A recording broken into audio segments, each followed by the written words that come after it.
అండి ఎలా ఉన్నారు? నేను మీ వాసుక లండన్ నుంచి. సో ఈరోజు పుదీనా చూసారా ఎంత బాగా వస్తుందో, పైకి పొడుగ్గా వచ్చేస్తున్నాయి అనమాట. నిజానికి పొడుగ్గా వచ్చిన కాళ్ళని కట్ చేసామనుకోండి చక్కగా గుగ్గుబురుగా మంచిగా చిక్కగా వస్తుంది అనమాట. కానీ నాకు కట్ చేయడానికి చేతులు రావట్లేదు, అందుకని చెప్పి కట్ చేయకుండా అలాగే వదిలేసాను. అవేమో పొడుగ్గా వస్తున్నాయి. అండ్ ఇంకా తీసేయాలనుకుంటండి, కలర్ కూడా లైట్గా చేంజ్ అవుతున్నాయి అనమాట. అంటే ఫ్రెష్గా అప్పుడు కొత్తలో అంటే యంగ్గా ఉన్నప్పుడు అనమాట, మనలాగా బాగా ఎనర్జెటిక్ గా ఉంటాం కదా. ఆకులు కూడా లీవ్స్ కూడా డార్క్ థిక్ కలర్ లో ఉంటాయి, గ్రీన్ గా. తర్వాత కొంచెం పేల్ అవుతూ ఉంటాయి అనమాట. సో నాకు అలాగా ఆకులు కొంచెం పేల్ అవుతున్నాయేమో అనిపిస్తుంది. సో దట్ తీసేయాలి, కానీ చెప్పాను కదా మనసు రాక అట్లా ఉంచేసాను. ఇవాళ అయితే కొంచెం అయితే తీస్తానండి. పూజ దగ్గర ఈ రోజు అయితే మళ్ళీ పువ్వులు మార్చుకున్నాను అనమాట. పువ్వులు మార్చినప్పుడు కంపల్సరీ చిన్న క్లిప్ అయితే తీసుకుంటాను. ఏముందండి మీ పూజ గదిలో పెద్ద పెద్ద ముగ్గులు, పువ్వులు, ఆగరత్తులు, దూపాలు ఇవేం లేవు కదా, ఎందుకు చూపిస్తున్నారు అనుకోకండి. ఎందుకంటే నా వరకు ప్రతిరోజు మనం ఇలా ధూపదీప నైవేద్యాలు, అష్టోత్తరాలు, శతనామాలు బట్ అలా చేయలేకపోయినా కనీసం పువ్వులు పెట్టుకుంటే మాత్రం చాలా బాగా అనిపిస్తుంది కదండి. నాకు నా బ్యాడ్ లక్ ఏమో తెలియదు, కానీ లాస్ట్ 5 years కూడా మస్కట్లో ఉన్నప్పుడు కూడా పువ్వుల కోసం తెగ వెతుక్కునేదాన్ని అనమాట. అంటే అంత సంతృప్తికరంగా అయితే దొరికేవి కాదు, ఎక్కడో అక్కడక్కడ దొరికేవి, అప్పుడప్పుడు దొరికేవి. ఇక్కడ కూడా అదే పరిస్థితి అనమాట. సో ఇంకా సీజన్ అయిపోతుంది కదండి, పువ్వులు దొరుకుతాయి దొరకవ కూడా జరిగే తెలియదు అనమాట. అయితే వచ్చినప్పుడు ఇక్కడ పెట్టుకున్నానండి దేవుణ్ణి చిన్నగా. ఇంకా అప్పటి నుంచి అట్లనే ఉంది. అయితే ఇంకా శ్రావణ మాసం, భాద్రపద మాసం వస్తున్నాయి కదా, పూజలు అవన్నీ మొదలవుతాయి మంచిగా. సో అందుకోసం అని చెప్పేసి ఎక్కడైనా చక్కగా అరేంజ్ చేసుకుంటే బాగుండు అని ఆలోచిస్తున్నానండి. కాకపోతే నా బాధ అంతా చక్కగా మనస్ఫూర్తిగా సంతృప్తిగా చేసుకున్న తర్వాత మళ్ళీ ఇక్కడి నుంచి వెళ్ళిపోవాలి, మరి వేరే చోటుకి వెళ్ళాలి అన్నారు అనుకోండి, సో చాలా బాధ వచ్చేస్తుంది అనమాట.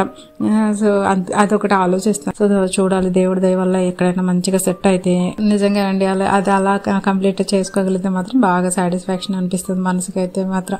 అండ్ ఇంక ఈరోజు బ్రేక్ఫాస్ట్ ఏంటంటే స్పెషల్ అండి, స్పెషల్ చేస్తున్నాను అనమాట. సో వెంకట్ కూడా ఫస్ట్ టైం ఇది, అంతకుముందు చేయలేదు నేను. ఇది ఏంటంటే పెసరపప్పు అండి. మీరు ఎప్పుడైనా సరే బ్రేక్ఫాస్ట్ కోసం ముందుగా ఏమీ ప్రిపేర్ అవ్వలేదు అనుకున్నప్పుడు కూడా మీరు ఇట్లా ట్రై చేయొచ్చండి. సో తెలుసు కదా మన దగ్గర అన్ని ఇన్స్టెంట్ ఫటాఫట్ అయిపోయేవి, at the same time healthy ఉంటాయండి. సో పిచ్చి అన్నీ అయితే చెప్పను నేను. ఎప్పుడైనా మరి స్నాక్స్ టైప్లో ఏమంటారు చీటింగ్ మీల్స్ టైపులో ఏమైనా చేసుకుంటాం తప్ప, సో డెఫినెట్గా చేస్తున్నామంటే దాంట్లో ఎంతవరకు మనకి అది హెల్దీ ఫుడ్ అవుతుంది అని అయితే ఆలోచిస్తాం కదా, ఆ విధంగా అనమాట. ఈ పెసరపప్పు అయితే మార్నింగ్ లేచిన వెంటనే కొంచెం పప్పు అయితే నానబెట్టేసానండి. పెసరపప్పు చాలా తొందరగా నానిపోతుంది కదా, మీ అందరికీ తెలుసు కదా. సో ఇప్పుడు ఆ పెసరపప్పు నానిపోయింది కదా, చక్కగా కడిగేసాను అనమాట. సో కడిగేసి మిక్సీ పడుతున్నాను. అండ్ ఈ బౌల్ అయితే మాత్రం భలే హెల్ప్ అవుతుందండి, నాకు చాలా బాగుంది. అండ్ ఇంకా ఈ పెసరపప్పులు ఏంటి అని అంటే కాస్త జీలకర్ర వేసానండి. కాస్త జీలకర్ర వేసేసి మిక్సీ పట్టేసాను అనమాట. ఇంకా అదే టైంలో మళ్ళీ రైస్ కూడా కడిగి పెట్టేస్తున్నానండి. ఏంటంటే ఈరోజు కొంచెం స్పెషల్ డే అనమాట, రియల్లీ నా లైఫ్లో ఒక స్పెషల్ డే. ఆ స్పెషల్ అంటే ఈరోజు మీతో షేర్ చేసుకోబోతున్నాను, ఏంటి అనేది చెప్తానండి. అండ్ మన ఇంటికి గెస్టులు రాబోతున్నారు అనమాట, వాళ్ళ కోసం కూడా అన్నట్టు ఇలాగా స్పెషల్ బ్రేక్ఫాస్ట్ ఒకటి ప్రిపేర్ చేస్తున్నానండి. ఇప్పుడు ఈ పిండి ఉంది కదండి, ఈ పెసరపప్పు మిక్సీ పట్టేసిన తర్వాత కాస్త ఆబ్వియస్లీ మీ అందరికి తెలుసు కదండి, మూంగ్ దాల్ ఏదైతే ఉందో ఈ పెసలు మంచి ప్రోటీన్ ఫుడ్ అనే ఐడియా ఉంది కదా. ఇప్పుడు దాంట్లోకి చక్కగా వెజిటబుల్స్ అండి, ఏమైతే ఉన్నాయో వెజిటబుల్స్ ఏమైతే తినగలుగుతామో అన్నీ వేసుకోవచ్చు. వాటితో పాటు కొంచెం అల్లం అనమాట, చిన్న అల్లము పీసెస్ కింద కట్ చేశాను చిన్నగా. అలాగే ఇక్కడ అయితే అన్నీ అయితే కట్ చేసి పెట్టుకున్నానండి. ఏంటంటే క్యారెట్ ఉందండి నా దగ్గర, క్యాప్సికమ్ ఉంది, అలాగే ఆనియన్, పచ్చిమిర్చి, అలాగే వాటితో పాటు కొత్తిమీర. ఇప్పుడు అయితే ప్రస్తుతానికి నా దగ్గర ఇంతవరకే ఉన్నాయన్నమాట. సో ఇంకా మీరు ఏమైనా వెజిటబుల్స్ యాడ్ చేసుకోవాలంటే కూడా యాడ్ చేసుకోవచ్చు. సో ఇవన్నీ ఇప్పుడైతే మనము ఆ పెసరపిండి ఏదైతే ఉందో మిక్సీ పెట్టిన పెసరపిండి ఉంది కదా, సో దాంట్లో అయితే మిక్స్ చేసేస్తున్నానండి. అవన్నీ వేసేసి చక్కగా కలిపేసుకోవాలన్నమాట. ఇప్పుడు చెప్పండి బ్రేక్ఫాస్ట్ ఎంత హెల్తీగా ఉంది. సో అలాగే చాలా సింపుల్గా కూడా అయిపోతుంది. మనం దీని గురించి ముందు రోజు నుంచి ఆలోచించాల్సిన అవసరం కూడా లేదు. ఏమంటారు? బాగుంది కదా. చక్కగా దీంట్లో కాస్త సాల్ట్ అది వేసేసి, సాల్ట్ ఒకటే వేసానండి, ఇంకేం వేయలేదు, జస్ట్ సాల్ట్ వేసి కలిపి పెట్టేసానండి. కొంచెం సేపు ఉంచేసాను. అండ్ ఈలోగా మన ఇంటికి గెస్ట్లు వస్తున్నారని చెప్పాను కదా, అంటే మనకి హాల్లోనే ఈ డైనింగ్ టేబుల్ అది కూడా ఉంటుంది కదా, కొంచెం అయితే శుభ్రం చేద్దాము అనేసి ఆ డైనింగ్ టేబుల్ ఏదైతే ఉందో అదంతా అయితే శుభ్రం చేస్తున్నానండి. అలాగే చైర్స్ ఉంటాయి కదా, ఇంకా చైర్స్ అవన్నీ కూడా. అండ్ ఈ గ్లాస్ టేబుల్స్ క్లీన్ చేసుకోవడం చాలా ఈజీ కదండి. అంటే ఒకవేళ ఏమైనా మనం లంచ్ టైంలో అది ఏమైనా పడినా చేసినా కూడా క్లీనింగ్ అనేది చాలా ఈజీగా ఉంటుంది. కాకపోతే ఓన్లీ వన్ పార్ట్ ఏంటంటే ఈ గ్లాసెస్ మీద స్క్రాచెస్ పడకుండా చూసుకోవాలి అంతే. డైరెక్ట్గా గిన్నెలు గ్లాసులు అన్ని దాని మీద పెట్టి గీరకుండా కొంచెం మనం కవర్ చేసుకుని ఏదైనా అంటే కొంచెం జాగ్రత్తగా చూసుకుని, పిల్లలు లేకపోతే పర్వాలేదులేండి, పిల్లలు అంటే మనం కొంచెం దాని గురించి ఏదైనా కవర్ లాంటిది వేసి చూసుకోవాలి. సో ఇది క్లీనింగ్ చాలా బాగా అనిపిస్తుంది. ఇన్స్టెడ్ ఆఫ్ మనకి వుడ్ ఐటమ్స్ ఏవైతే ఉంటాయో అవి బాగుంటాయి, మంచి ట్రెడిషనల్ లుక్ ఉంటాయి, చాలా డిగ్నిటీగా ఉంటాయి, చాలా బాగుంటాయి వుడెన్. అవి కూడా నాకు చాలా ఇష్టం. బట్ మెయింటెనెన్స్ అయితే కంపల్సరీ చేస్తూ ఉండాలి, అప్పుడే వుడ్ అనేది బాగుంటుందండి. కోర్స్ అండి పర్లేదు, పెద్ద అంత ఇబ్బంది ఏమి ఉండదు. ఇన్స్టెడ్ ఆఫ్ మనకి ఈ మధ్య వచ్చే ఫర్నిచర్లతో కంపేర్ చేసుకుంటే అంటే లెదర్ కానీ రెగ్జిన్ కానీ and different kinds of fabrics వస్తున్నాయి కదా, అవన్నీ కూడా చూడడానికి షో ఆఫ్ బాగుంటాయండి. బట్ మెయింటెనెన్స్ అనేది చాలా చాలా జాగ్రత్తగా చూసుకోవాలి. ఇప్పుడు క్లాత్ టైప్ వచ్చినాయి అనుకోండి, దాని మీద చిన్న మరక పడకూడదు, డస్ట్ కూడా అక్యుములేట్ అయిపోతూ ఉంటుంది, నల్లగా కలర్ చేంజ్ అయిపోవడం అవన్నీ ఉంటాయి కదా. సో అలాంటివి కూడా ఇష్యూస్ ఉంటాయి. అండ్ ఇంకా ఇవైతే నాకు ఇక్కడ ఈ డైనింగ్ టేబుల్స్ ఈ చైర్స్ ఏవైతే ఉన్నాయో అవైతే చాలా ఈజీ టు మెయింటైన్ అండి. సో చక్కగా ఒక వెట్ క్లాత్ తీసుకొని క్లీన్ చేసేసుకోవచ్చు, ఫటాఫట అయిపోతుంది 2 minutes లో. సో నీట్ గా కూడా ఉంటుంది కదా. సో టిఫిన్ లో చట్నీ అవి చేయాలి. అలాగే ఏమనుకుంటున్నానంటే కొంచెం పులిహోర లాగా చేద్దాము అనుకుంటున్నాను. దాంతో పాటు కాస్త పెరుగు తాలింపు ఒకటి పెడతానండి. సో అంతే పెడతాను, ఎందుకంటే గెస్టులు తొందరగానే వచ్చేస్తున్నారు. అప్పటికి అన్ని ఇంకా వేరే ఏమైనా పెట్టుకుంటే అవ్వవేమో అని డౌట్ అనమాట. అందుకోసమని ఎక్కువ ఏం చెయ్యట్లేదు. పులిహోరకి కావాల్సిన తాలింపులన్నీ వేపించడానికని పక్కన పెట్టేశానండి. ఇప్పుడైతే మన పుదీనా చెట్టు కట్ చేస్తున్నానండి. సో ఫైనల్లీ టైం వచ్చిందనమాట మన పుదీనా క్రాప్ వేయడానికి. సో అదైతే కొంచెం ఆ పైన ఏదైతే పొడుగుగా ఎదిగినాయో అవైతే కట్ చేస్తున్నాను. ఎందుకంటే ఇప్పుడు మనము బ్రేక్ఫాస్ట్ చేస్తున్నాం కదా, దాంట్లో చట్నీ కోసం అనమాట. అందుకోసమని ఇవాళ వాటిలో వాడదాము, పుదీనా చట్నీ చేద్దాము అని చెప్పేసి తీస్తున్నాను అనమాట. సో ఫైనల్లీ మన ఫస్ట్ హార్వెస్ట్ అనమాట. ఫస్ట్ కదలేండి, అంటే ఈ సీజన్లో ఇది ఫస్ట్ అనుకోండి. మనం పెద్ద గార్డెనర్స్ మరి. ఓకేలేండి, మన ఏమి చేయని వాళ్ళకి ఇదే పెద్ద ఇది కదా. ఏదో అంటారు కదా, ఏ మొక్క లేని చోట ఆవద మొక్క మహావృక్షం అన్నట్టు మనకి పుదీనానే పెద్ద చెట్టు అన్నట్టు. ఓకే, సో ఇప్పుడైతే పుదీనా చట్నీ చేస్తున్నానండి. అయ్యయ్యో, ఇక్కడ చూసారా, నేను పుదీనా చట్నీ రికార్డే చేయలేదు. అలా ఉంటుంది మనతోని. సర్లేండి, ఇంకొకసారి ఎప్పుడైతే చూపిస్తాను. చట్నీ అయితే కంప్లీట్ అయిపోయిందండి. ఇప్పుడైతే గిన్నెలోకి తీసేస్తున్నాను. ఆ క్లిప్ కూడా దొరికింది ఇప్పుడు నాకు, అంటే తీసాను అనుకుంటున్నాను. సో అలా జరుగుతుంటాయి. సర్లేండి, ఏం చేస్తాం.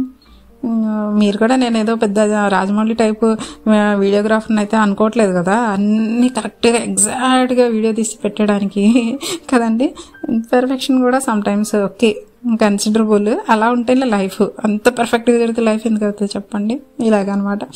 అండ్ ఇంకొకటి ఏంటంటే బ్రేక్ఫాస్ట్ అలాగే పులిహోర పెరుగన్నంతో పాటు పెరుగు తాలింపుతో పాటు, పెరుగు తాలింపు అంటే మళ్ళీ వేరే అనుకుంటారేమో, ఏమంటారు, పెరుగన్నం తాలింపు మన దద్దోజనం చేస్తాం కదా. సో అదనమాట. దాంతోపాటు స్వీట్ కొంచెం పాయసం కాద్దాం అనుకుంటున్నానండి. సో దానికోసమని కాస్త నెయ్యి పెట్టేసేసి డ్రై ఫ్రూట్స్ ఏవైతే ఉన్నాయో అవైతే వేపించి పక్కన పెట్టేసానండి.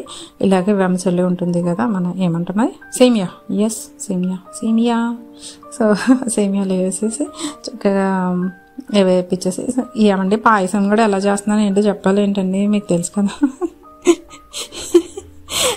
ఓకే, సో కాకపోతే ఏమైనా వెరైటీ ఉంటే కంపల్సరీ చెప్తానండి. నార్మల్గా అయితే ఏం చెప్తానులే అనిపిస్తుంది కదా, మీకు కూడా ఏం చూస్తానులే అనిపిస్తుంది కదా, అనిపించే ఉండదు. సో ఆబ్వియస్లీ నేను ఏం చేస్తాను, అన్ని మామూలుగా చేయడానికి నా మనసు ఒప్పుకోదు కదా. దీంట్లో అయితే కొంచెం ఓట్స్ అయితే వేసానండి. ఓట్స్ వేయడం వల్ల ఏంటంటే హెల్దీ పాయింట్ పక్కన పెడితే ఓట్స్లో ఏంటి అని అంటే కొంచెము అవి కొంచెం స్టిక్ ఏమంటారు, కాస్త బైండింగ్ బాగుంటుందండి, చిక్కదనం ఉంటుంది కదా. సో నేను ఆ పర్పస్ కూడా ఆలోచించి అది వేస్తాను అనమాట, అది విషయం. అండ్ అలాగే మనం వంటలు చేసేటప్పుడు కొన్ని విషయాలు ఉంటాయండి, అంటే చిన్న చిన్న విషయాలే కాకపోతే టైం టేకింగ్గా అనిపిస్తూ ఉంటాయి అనమాట. ఏంటంటే మనం ఇలా స్వీట్లు చేసినప్పుడు యాలక్కాయ పొడి కొట్టుకోవడము, లేకపోతే కొన్నిసార్లు కొన్నిసార్లు చాలా ఎక్కువ సార్లు మనం మిరియాల పొడి అవి చాలా చోట్ల ఉపయోగిస్తూ ఉంటాము. అలాంటివి అప్పటికప్పుడు మిరియాలు వేసి దంచుకోవడము, ఇలాంటి చిన్న చిన్న విషయాలు ఉంటాయి కదా, అవి కొంచెం టైం టేకింగ్గా అనిపిస్తాయి కదా. దాంట్లో నేనైతే కొన్ని ముందే చేసి పెట్టుకుంటాను అనమాట. అవి ఏంటి అని అంటే యాలక్కాయల పొడి అండి, ఇదే యాలక్కాయల పొడి ఒకటి, అలాగే మిరియాల పొడి ఒకటి ముందే కాసిని ఎక్కువే వేసేసి ఒకసారి మిక్సీ పట్టేసేసి చిన్న బాక్సుల్లో దేంట్లోనే తీసి పెట్టుకుంటానండి. దానివల్ల ఏంటంటే ఎక్కువ చేయనండి, మరి ఎక్కువ ఏం చేయను, స్మెల్ పోతుంది కదా.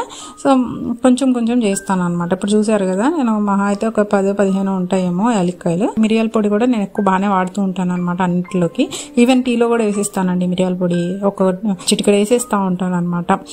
సో అందుకోసం అలా ఎక్కువగా ఫ్రీక్వెంట్గా వాడుతూ ఉంటాను కదా, అందుకని చెప్పేసి ఇలాగ చేసి పెట్టేసుకుంటాను అనమాట. మీరు కూడా ఎప్పుడైనా ఫ్రీ టైం ఉన్నప్పుడు ఇలాంటి చిన్నవి చేసి పెట్టేసేసుకోండి. సో దట్ ఏంటంటే మనకు చాలా ఈజీగా అయిపోతున్నట్టు అనిపిస్తుంది పని, అంటే అంత ఆ టైంలో ల్యాగ్ అనిపించదు, సో తొందరగా అవుతుంది. అండ్ ఇంకా ఇప్పుడైతే వెంకట్ కోసం అనేసి ఇప్పుడు బ్రేక్ఫాస్ట్ చేశాను అనమాట. సో ఇప్పుడైతే తనకు పెడుతున్నాను. నేనైతే గెస్ట్లు వచ్చిన తర్వాత వాళ్ళతో పాటు తిందాము అని చెప్పి అనుకుంటున్నాను అనమాట. సో ఇలా మందంగా వేసుకోవచ్చు అనమాట. ఇద్దరికి ముగ్గురికి కూడా ఒకటేసారి మనం మందంగా వేసి చిన్న పీసెస్గా కట్ చేసుకొని పెట్టేసేయచ్చు. సో ఎక్కువ సార్లు మన దోశలాగా ఒక్కొక్కటి 2 వేసి వేడివేడిగా సర్వ్ చేయడం అట్లా అవసరం లేదనమాట. ఒకటేసారి కొంచెం మందంగా దిబ్బ రొట్టె ఉంటుంది కదా, ఆ టైప్లో వేసేసుకుని కొంచెం కుక్ అయిన తర్వాత ఒకటేసారి 4 అయిపోతుంది అనమాట. అండ్ దాన్ని ఇంకా పుదీనా చట్నీ, అలాగే నా దగ్గర టామరెండ్ చట్నీ ఉందనమాట, స్వీట్ చట్నీ అండి. సో దాంతో సర్వ్ చేశాను అనమాట. వెంకట్ తినడం ఫస్ట్ టైము, సో తనకి చాలా బాగా నచ్చింది. వెంకట్ కూడా వాళ్ళ మదర్ చేసినవి ఏదో గుర్తు చేసుకుంటూ ఉన్నారనమాట ఇది తినగానే. వాళ్ళ మమ్మీ శనగపిండితో చేసేవారటండి. సో అది గుర్తు చేసుకుంటున్నారు వెంకట్, శనగపిండితో చేసేది మా అమ్మ అని చెప్పేసి. మా ఇంట్లో అయితే చెయ్యలేదులేండి, మా ఇంట్లో పెద్ద నాకైతే గుర్తు కూడా లేదు. సో ఇదండి బ్రేక్ఫాస్ట్ అయితే మీరైతే ట్రై చేయండి. సో చాలా బాగా వస్తుంది, హెల్దీ కూడా కదా. సో తప్పకుండా ట్రై చేస్తారనుకుంటున్నాను. ఇంకా పాయసం కూడా కంప్లీట్ అయిపోయిందండి. కొంచెం తీసి దేవుడి దగ్గర అయితే పెట్టేశానండి. ఇంకా గెస్ట్లు వచ్చే టైం అయిపోయింది, నేనైతే రెడీ అయిపోతున్నాను. ఇందాక నుంచి గెస్ట్లు అంటున్నాను కదా, ఏంటి అనేది అసలు విషయం ఏంటి అనేది ఇప్పుడు చెప్తానండి. అదేంటి అని అంటే యూకే తెలుగు టాకీస్ అని చెప్పేసి ఒక యూట్యూబ్ ఛానల్ వాళ్ళు నన్ను ఇంటర్వ్యూ తీసుకుంటున్నారనమాట. సో నా ఇంటర్వ్యూ చేస్తున్నారు. ఫస్ట్ యూకేలో ఉన్నటువంటి ఎవరైతే టాలెంటెడ్ పర్సన్స్ ఉంటారో, ప్యాషనేటెడ్ గా ఉండే చాలా మంది లేడీస్ ఎవరైతే ఉంటారో వాళ్ళందరినీ కూడా, అంటే అందరికీ తెలియదు కదండి, ప్రతి ఒక్కళ్ళు అందరికీ తెలియడానికి అందరూ సోషల్ మీడియాలో ఉండరు కదా. సో ఎవరి టాలెంట్ ఏంటి అనేది తెలియదు, వాళ్ళ చుట్టుపక్కల ఉన్న వాళ్ళకి తెలుస్తుంది తప్ప మిగతా ప్రపంచానికి తెలియదు కదా. సో అలాంటి వాళ్ళని తను బయటకు తీసి ఇంటర్వ్యూస్ చేస్తూ ఉందనమాట. అది చాలా బాగా అనిపించింది నాకు. నిజానికి నేనైతే కొంచెం ఫస్ట్ చాలా ఎస్టేట్ అయ్యాను అనమాట. ఎందుకు అని చెప్పేసి నేనైతే ఫస్ట్ ఒప్పుకోలేదు. పాపం తన కంటిన్యూగా అడుగుతుంది, మరీ అంతలా అడిగించుకోవడం ఎందుకు అనిపించింది. ఎందుకో ఏమో నాలో తనమేం చూసిందో నాకు తెలియదు కదా. సో తను అయితే చాలా ఇంట్రెస్ట్ గా నన్ను ఫాలో అప్ చేసి సో ఫైనల్లీ ఒప్పించింది అనమాట ఇంటర్వ్యూకి. సో ఫైనల్లీ ఈ రోజు అయితే ఇంటర్వ్యూ సెషన్ అయితే జరుగుతూ ఉండింది. అలాగే యాంకర్ అశ్విని అనమాట, సో తను కూడా వచ్చింది. సో అది అండి సంగతి. గెస్ట్లు అని చెప్తున్నాను కదా. సో ఇది అనమాట ఈరోజు జరిగింది.